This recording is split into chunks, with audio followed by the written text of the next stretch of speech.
All right, you're here, and I'm guessing that you're wanting to restore an old piece of furniture, maybe a family heirloom, some kind of an antique. Maybe you're a furniture painter, and now you're wanting to get into the restoration. Well, I got a customer that brought this table to me, and that's what we're gonna do. We're gonna actually take it back to the exact same color that it is, but we're gonna make it look brand new. So in this video, I'm going to teach you how to look over an antique piece of furniture and know what you have to do in order to make it look brand new. We're also going to look at how are we going to prep this thing to do everything that we need to do. So this is going to be a video part series. So this one, we're going to look at the prep. We're going to have one that's on the restoration, the staining and the coloring of getting this thing to be the right color. And then we'll also do another video where we do the finishing part, how we're going to finish it. Or we might just do the staining and the finishing one video. Who knows what will happen? You'll have to go watch that one after you watch this and know how to do this. Most importantly, we want you to be able to feel like you have success in restoring this piece of furniture. Now, I'm Corey. I'm with Layers of Grace Designs. We've been doing furniture restoration for over 16 years, me and my wife, with our company. And we want to empower and help people learn how to do this themselves. So let's jump in. All right, we got this old piece here. Now, this is what the top looks like. We do have some areas here. It's pretty banged up. This area here is definitely going to be big deal. So when I look at this top, my first thought is we're going to have to completely resurface. That means we're going to have to strip everything down on this top, and we're going to have to bring it up like brand new. So the top of this is going to have a complete strip job. This is oak wood, so it's very hardy, so it's actually a pretty easy one to be able to sand up. So if you got an oak one going on, you're good. So it's very hardy wood versus maybe a maple, which is a little more finicky, but that's really on the sanding part, not really the sanding.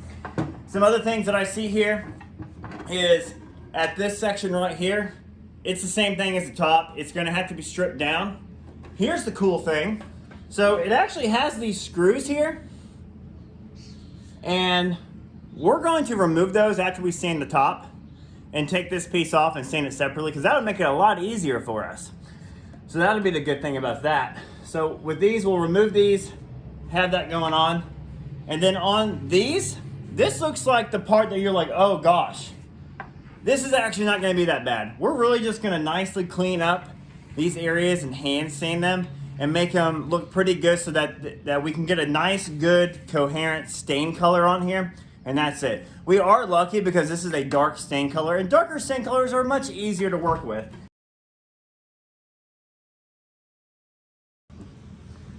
All right, so let's look at how in the world would I go into prepping this piece in order to get it restored.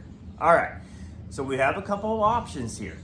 We can use chemical strippers, or we can just sand it down and go from there. Let's talk about strippers first. So this is actually my favorite stripper that I like using. It's very versatile. I've used it on old varnishes, paint jobs. You know, you call it, this is my most versatile one I always go with. Whenever I strip, the things that I like to have on hand with me is, of course, my stripper, an old chippy brush to put the stripper on. And then I have these scrapers. This is called a painter's tool. I like this the most because you can get detail scraping here, you can get flat places here, and then you can even get these round areas if you need to with that. But before we go into that, I want to have a little bit of fun. Let's actually see what type of finish is on here. So we're going to throw some denatured alcohol in here and see if the denatured alcohol removes it. And then I'm going to tell you why denatured alcohol may or may not remove this finish. Let's go there now. All right, so this is denatured alcohol. Now, denatured alcohol, we're going to pour it on here like that. And I got my gloves on for safety. And I'm letting it sit right here on the old finish. And I kind of move it around a little bit. I have this stripping pad. And I'm going to start doing this with it. And I don't know if you can see. You see how it's making this lighter circle? So what's happening is this denatured alcohol, it's actually removing the current finish. Now the reason why it's doing that, and what I want you to know is this old piece of antique furniture has a shellac finish. And guess what? Most antique pieces of furniture typically have a shellac on them. And so we'll talk more about this when we get to the refinishing, like the finishing video for protecting your antique, because this might be an option. But a lot of times in the old days, they would use this type of finish, and this is how they would protect their furniture. Well, the solvent is denatured alcohol. The solvent means that it will remove that finish. It eats it away, it strips it off. And so there is actually an option that you could take denatured alcohol, and if you were doing the entire piece, you want to use chemical grade gloves, not these types of gloves, but you can essentially, look at that. As I let it sit, it just keeps coming off. So this is an option that you can use for removing the finish. And you know what? Remember how I told you this was oak? I don't think it is. I think it's actually a birch or a maple. Sometimes when you get these old finishes off of here and you get back down to the bare wood, you actually start seeing different lines in the wood, and you might be deciding that maybe the species is a little bit different. This is fairly common. So, is it oak? I'm starting to think maybe it's not. Not that now we got all this old dark stain and color off of here. I'm starting to see a little bit of a different wood species here now, which means we're gonna deal with this a little bit different. Well, anyways, that's how you would do denatured alcohol. Now let's go back, we'll talk about strippers and the sanding part in order to get this thing stripped down.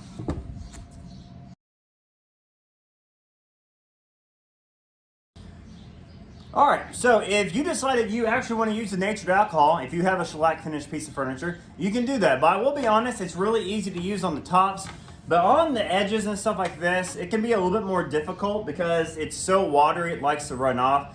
So you can usually get like a really thick, damp rag that'll hold it on there, and you can hold it on the surface for a little while, and then you can bring in a stripping pad and get it off that way. You just have to be able to leave that denatured alcohol in there and let it kind of sit on that finish for a while to help break it down. And usually it does take about 2 or 3 times of being able to get everything off that you want. A couple of easier methods that I prefer to use. One is stripper, which by the way, this is not my #1 go-to. I usually like the sand. But you can put the stripper on the piece of furniture, and this is like a thick gel paste. And so if you want to put it on here, you can to strip it off. And if you're wanting to make this a very light tone wood, this would be my recommendation over sanding first. But since we're going to be having a dark finish anyways, I really don't want to put stripper and all this and completely remove it, because this actually doesn't look too bad. I just want to get it nice and even so that when I put my stain and my new finish on, then it will look brand new. But like this tabletop, like I said, it's really scratched up, it's really misleveled, so we really got to get it back down to the bare wood. So it's very important that we do something very professional on the tops. And for most antiques, you're going to find that to be true. So for this job, I'm not going to use the stripper, but if I did, I would lay this on here, let it sit for about 10 minutes. This is where I would use to apply it.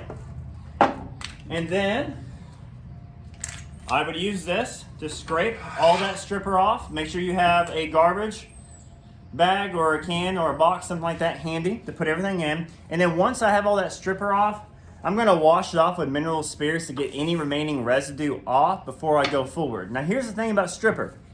You're still going to have to sand this bad boy. So once your stripper at your surface is super dry after stripping, then you're still going to want to have to get the sander and then sand it up. At that point, you're going to go with a 150 or a 180. But what we're going to do with this is we're actually going to sand this, and so I'm going to explain how we're going to sand this down to get it restored to be a brand new antique.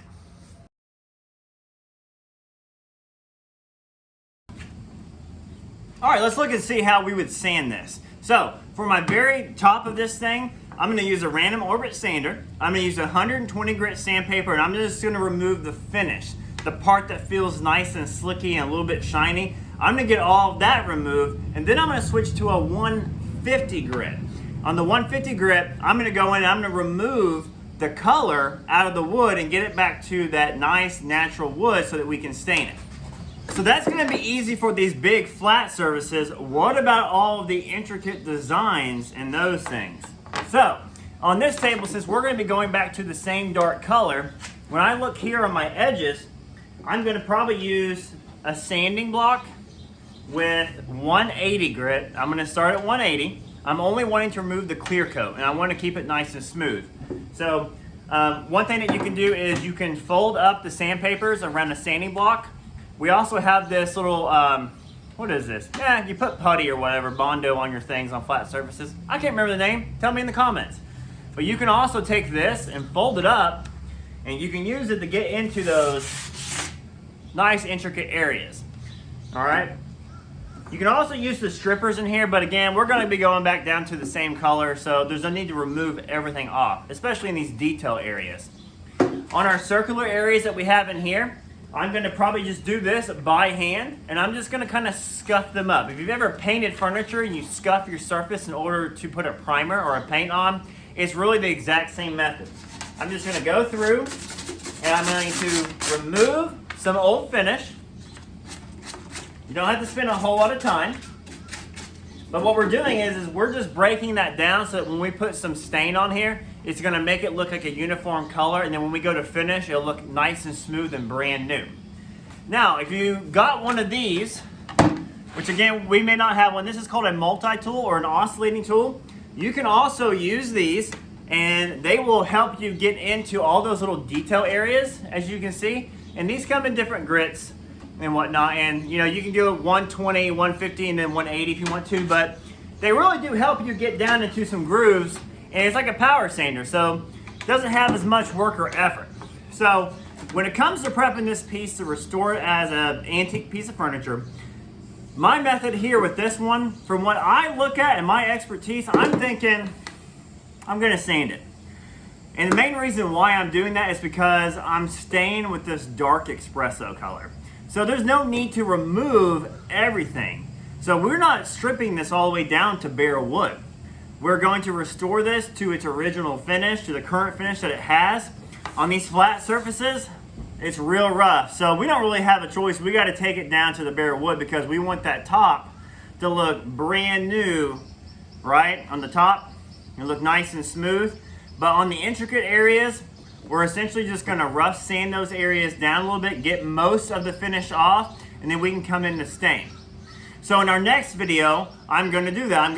We're going to take this after it's already been prepped and stripped and everything, and I'm going to teach you how to stain it to make your life a heck of a lot easier, so that, hey, you can get all the color to be the same, so that now the stain looks like it's ready to go. So make sure you watch our next video where we're going to cover the staining, and most likely I imagine we're also going to cover the finishing, which is your clear coats. And I'll give you some different options that you could use, and I'll show you the one that I'm going to end up using on this. There'll be water-based and oil-based options. So hey, make sure you subscribe, make sure you hit the notification, because you want to know when we launch that next part, right? So you know how to finish this, or maybe it's already on there. Just go ahead and go watch that next, and you'll know what to do once you get to that step.